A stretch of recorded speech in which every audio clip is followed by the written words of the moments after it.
Bien, voilà, bonjour à tous. Aujourd'hui, on va placer notre système solaire au sein de notre galaxie, la Voie lactée. Et cette Voie lactée au sein même de l'univers. Welcome, gardez des étoiles plein les yeux. C'est parti. Bien, voilà, nous avons donc parlé de la Terre, de la Lune, du Soleil, notre étoile, de notre système solaire. On a bien compris donc que notre Terre, 100 fois plus petite que le Soleil, n'est qu'une des 8 planètes de notre système solaire, mais ce système solaire, où donc se trouve-t-il? Lorsqu'on regarde le ciel, particulièrement ici par exemple sur cette image prise au Chili, devant la maison de mon ami Sergio. Sergio se escucha, aquí estamos en Suiza. On voit ce chemin de lait. On voit ce chemin de lait, cette ligne blanche. Cette ligne blanche, on l'a appelée Milky Way, le chemin de lait. La Via Lecta, déjà les Grecs la nommaient ainsi, et on entend dans le terme voie lactée, chemin de lait, le terme lacte, lax, qui signifie donc lait. On verra plus loin que galaxie, même chose, c'est cette même étymologie qui nous rappelle cette couleur blanche du lait. Donc cette bande blanche que l'on voit à travers le ciel magnifiquement dans des cieux bien noirs, bien exempts de pollution lumineuse, n'est rien d'autre que notre propre galaxie. Donc cette voie lactée qu'on a donc prise pour un chemin de lait que les Grecs avaient pensé être un jet du lait de la déesse Héra qui, toute surprise de voir à son sein un enfant qui n'était pas le sien, l'a rejeté. Cet enfant, c'était Hercule, fils illégitime encore de Zeus, qui, pour qu'il puisse être immortel, l'avait mis au sein de sa femme Héra.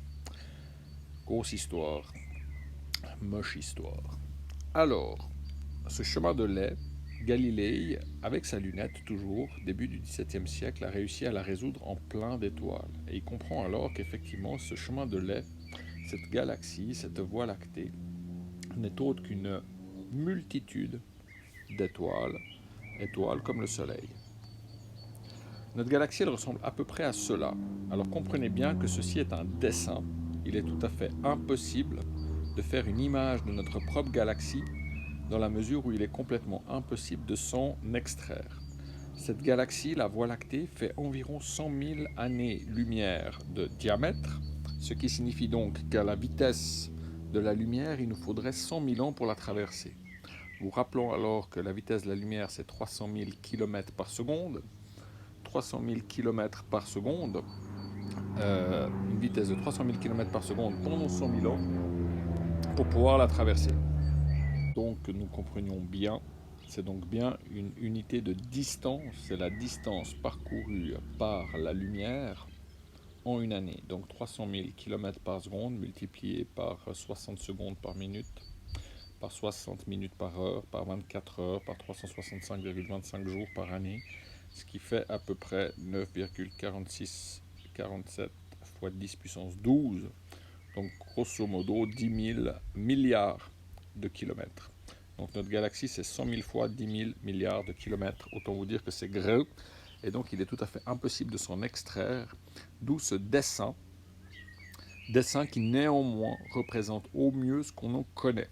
On a aujourd'hui, avec différents satellites, pu mesurer et la distance et la direction de milliards d'étoiles. Et aujourd'hui, on a une très bonne représentation de cette galaxie.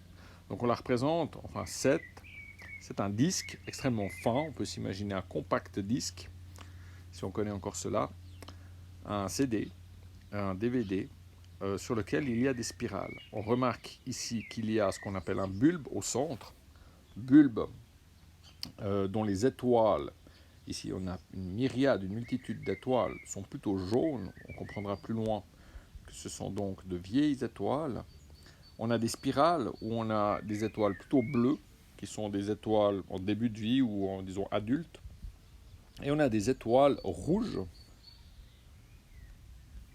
plutôt rouges, par exemple ici, des petites taches rouges, où là, alors, on a affaire à des bébés étoiles qui viennent de naître. Comme on l'a déjà dit, une étoile, ça naît, ça vit, ça meurt. Cette galaxie, la Voie lactée, c'est environ 200 milliards d'étoiles, dont le Soleil. On voit ici noter la position du Soleil, tout à fait en périphérie, à environ 30 000 années-lumière du centre. Paix à son âme à Aristote, qui doit se retourner encore dans sa tombe, lui qui imaginait que nous étions au centre de l'univers. On a déjà compris que la Terre n'était pas au centre du système solaire. C'est la révolution copernicienne. On a déjà compris ici maintenant que le Soleil n'est pas même lui au centre d'une galaxie, il est tout à fait en périphérie. Nous avons donc une situation tout à fait banale en termes de position. Pour ce qui est de la vie et de la conscience, ça c'est un autre discours.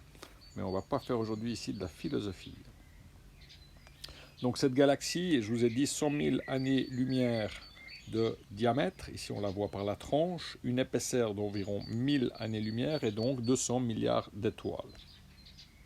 Aujourd'hui, grâce au satellite Gaïa, on en a une représentation magnifique. Cette image, vous pouvez la trouver sur Internet avec des mégas et des mégas et des mégapixels. On peut ensuite aller zoomer sur différentes positions, différents endroits de cette galaxie.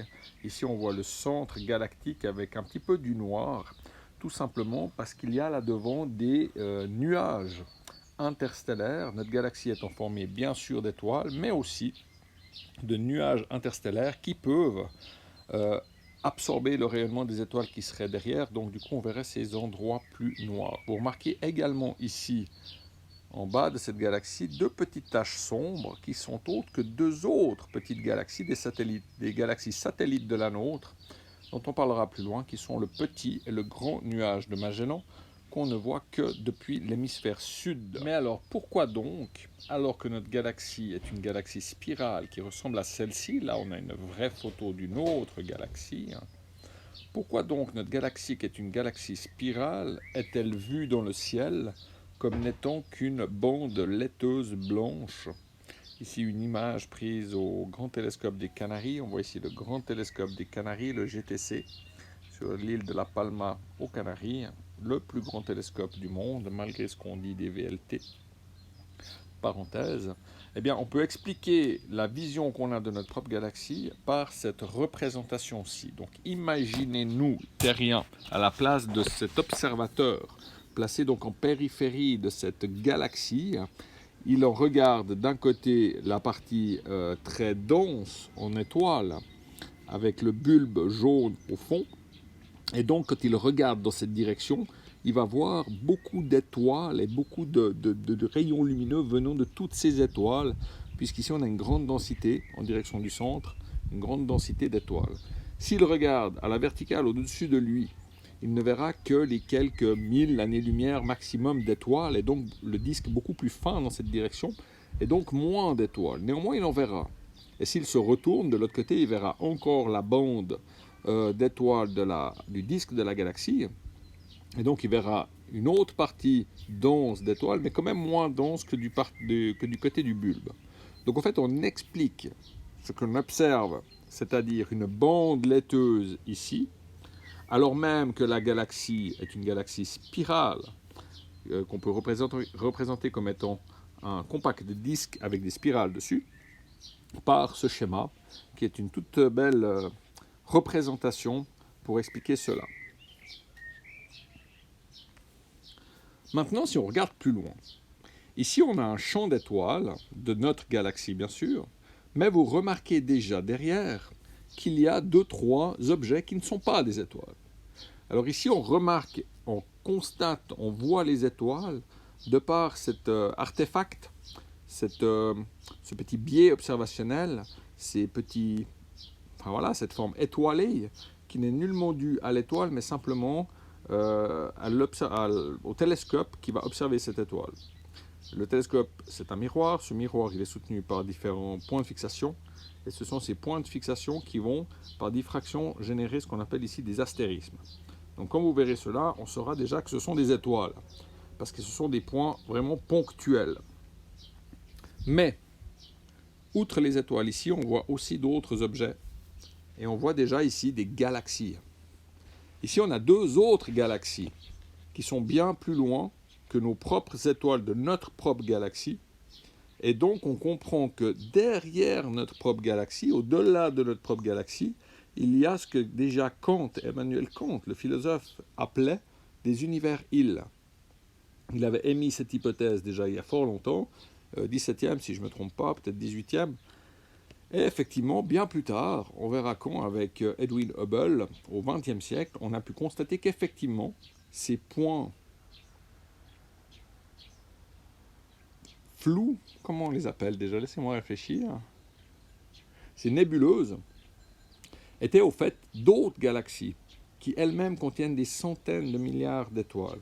Donc ici, on a une première image où on voit beaucoup d'étoiles et quelques galaxies déjà en arrière-fond. Donc il faut bien s'imaginer, là on est déjà à des centaines de millions d'années-lumière derrière ces étoiles dont on voit les astérismes de notre propre galaxie. Et donc là-bas derrière, on voit ces galaxies qui elles-mêmes contiennent des centaines de milliards d'autres étoiles dans ces autres univers-îles appelés aujourd'hui galaxies. Si maintenant je vise un autre coin du ciel, par exemple ici où c'est très noir, là au milieu, on a bien compris que si c'est noir pour mes yeux, avec une paire de jumelles ou une lunette telle celle de Galilée, je vais commencer à apercevoir des astres qui m'étaient alors invisibles. Si avec les jumelles ou la lunette de Galilée, il y a des coins de ciel noir encore, avec un télescope plus gros, je verrai encore quelque chose. Alors qu'y a-t-il dans ces portions de ciel noir? Eh bien voilà ce qui a été obtenu. Ça c'est peut-être une des plus belles images de la science. Pour moi c'est clairement en tout cas la plus belle image de l'astrophysique. Elle s'appelle le champ profond de Hubble, le Hubble Deep Field, obtenu avec un temps de pause d'environ 10 jours, dans une toute petite fraction de ciel noir, et photo prise avec un télescope, qui plus est un télescope spatial, qui s'appelle Hubble, en l'honneur de Edwin Hubble, qui a compris la position de ces galaxies. Nous y reviendrons. En passant, en parenthèse, c'est ce télescope Hubble que notre astronaute suisse Claude Nicollier est allé réparer par 2 fois dans l'espace. Donc, revenons à cette image. Donc, une portion du ciel qui pour nous, à l'œil nu, serait noire, recèle encore une infinité d'astres. Ici, nous voyons quelques étoiles. Nous en avons une, par exemple, ici en bas. On voit ces astérismes bleus tout en bas. Une autre jaune un peu plus haut. Une autre ici. Et finalement, une quatrième là-haut. Pareil qu'il y en a 5, je perds toujours la 5e. Tous les autres points de celui-ci flou, qui ressemble bien déjà à une galaxie, mais tous les autres points qui n'ont même pas la forme d'une galaxie tellement ils sont éloignés, sont aussi des galaxies. Donc sur cette image, qui cache une portion du ciel à peu près de la taille d'une tête d'épingle tenue à bout de bras, vous voyez des milliers de galaxies qui chacune contient des centaines de milliards d'étoiles. Si vous faites le calcul sur l'ensemble du pourtour du ciel, eh bien on arrive à un calcul assez simple. Il y a dans le ciel plus, ou plutôt dans l'univers, plus d'étoiles que de grains de sable sur Terre. Bien, pour conclure à ce stade, la Terre, c'est une des 8 planètes du système solaire qui, en son centre, a une étoile qui est le Soleil. Ce système solaire n'est qu'un point en périphérie d'une galaxie qu'on appelle la Voie lactée, et cette Voie lactée n'est qu'un point de l'ensemble d'une portion d'univers composée de milliards de galaxies. Ça donne effectivement le vertige. On ira un petit peu plus loin dans cette idée de cet univers, en se posant même peut-être la question d'une possibilité de voir un jour, de comprendre un jour que cet univers n'est qu'une partie d'un grand tout encore plus grand, qui serait un multivers, ce qui irait bien à l'encontre du terme même d'univers qui justement signifie le tout.